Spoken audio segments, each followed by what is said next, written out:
Hey guys, welcome back to my channel and another blog. তোমরা কেমন আছো সকলে? আশা করি ভালো আছো, সুস্থ আছো। আর আমিও একটু সুস্থ আছি, আবার একটু খারাপও আছি। ভয়েসটা আমি পরে দিচ্ছি, ভয়েসটা শুনে বুঝতেই পারবে। তো দেখো, আমার বর, আমি আর আমার মেয়ে তিনজন মিলে কিন্তু চলে এসেছি জলজাহাজে। আমার তো লাইফে প্রথম জলজাহাজে ওঠা বা প্রথম অভিজ্ঞতা। তো জলজাহাজে চড়েছি, দেখো তোমাদেরকেও ঘুরিয়ে ঘুরিয়ে দেখাচ্ছিলাম।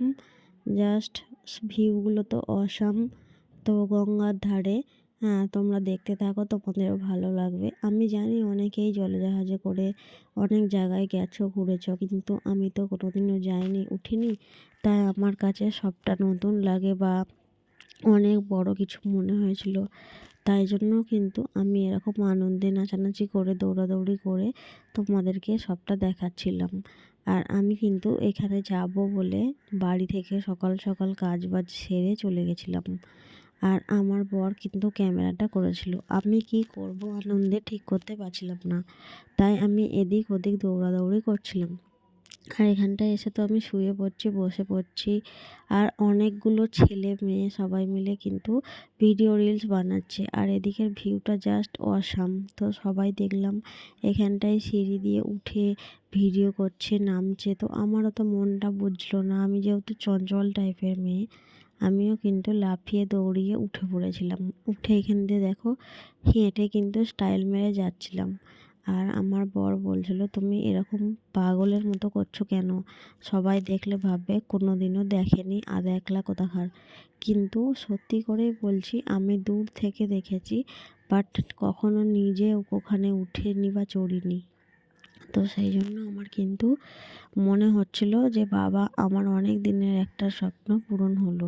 তো গঙ্গার ধারে দেখো, আমি কথা বলতে বলতে অনেক ধারে চলে যাচ্ছি। তো আমার বর প্রচুর রাগারাগি করছে। তো আমি বললাম, চলো, এখানে জায়গাটা কিন্তু খুবই সুন্দর, এখানটায় দাঁড়িয়ে কটা রিলস বানানো যেতেই পারে। দিয়ে আমি দেখো এখানে একা একাই নাচছি। আর আমার বর কিন্তু ভিউটা জাস্ট দেখাচ্ছিল। আমার তো ভিউটা সেই লেগেছে। তোমাদের কেমন লেগেছে কমেন্টে জানিও। আর তোমরা কে কে কোথাও জলজাহাজে করে গেছো সেটাও কমেন্টে জানাবে। তো এখানে এসেছিলাম 5 মিনিটের জন্য, প্রায় 4 ঘন্টার ওপরে কাটিয়ে দিয়েছি। এই প্রথমবার আমি জলজাহাজে করে সারাটা দিন কাটালাম। তো আমি এসেছিলাম একটু ঘুরতে, তারপরে সারাদিন কাটিয়েছি, বসেছি, শুয়েছি, ঘুরেছি। আমার না খিদে পেয়েছিল, না জল পিপাসা পেয়েছিল। আর বরকে কিন্তু বারবার বলছিলাম ভিউটা জাস্ট দেখাও। এটা ওপরে উঠে গেছিলাম, এখানটায় উঠে কটা ছবি তুলে নিলাম। আর আমার বরকে বারবার বলছিলাম ভিউটা দেখাও। আর এখানে যে জলজাহাজের পাইলট থাকে, তার কিন্তু এটা রুম, ঠিক আছে। আর এই যে পাইলটের সব সরঞ্জাম যে চালায়।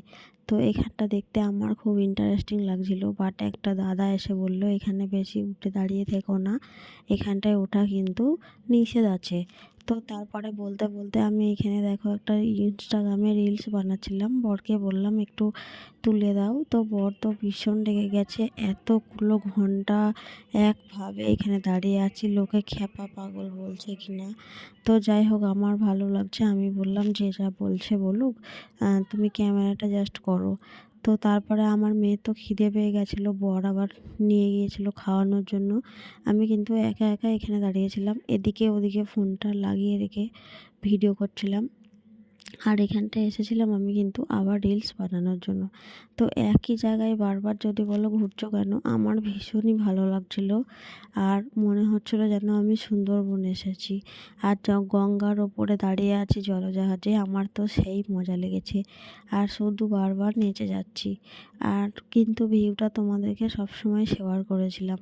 তো তোমাদেরকে জানাই, আমার খুব ইচ্ছা যে জলজাহাজে করে যাব। আর এই দেখো নিজে নিজে কিন্তু করছি। আর আমার বর কিন্তু ভীষণ লেগে গেছিলো, কারণ আমার মেয়ের খিদে পেয়ে গেছিলো, ওরা কিন্তু খাওয়ার জন্য চলে গেছিলো। আর আমি একা একা এই দেখো ভিডিওগুলো করেছি। আমি একদম পাগল বা বাচ্চাদের মতো করছিলাম, তো তাই কিছু ছেলে আমায় দেখে হাসাহাসি করছিল। তারপরে এখন নামার পালা, নামছি, দেখো এই সিঁড়িটা কিন্তু পা দিলেই সরে যাচ্ছে। তো যাই হোক, নেমে গেছি। আর নামার পরে তোমাদেরকে জাস্ট পেছনের ব্যাকগ্রাউন্ডের ফোকাসটা দেখাচ্ছি, ঠিক আছে? এটা হচ্ছে অম্বিকা কানলার মিলিটারি ঘাট। এখানে কিন্তু এই জাহাজটা দাঁড়িয়েছিল। আর আমরা কিন্তু খবর পেয়েছিলাম এখানে জাহাজটা দাঁড়িয়ে থাকে, তাই কিন্তু জাহাজে চড়তে এসেছিলাম।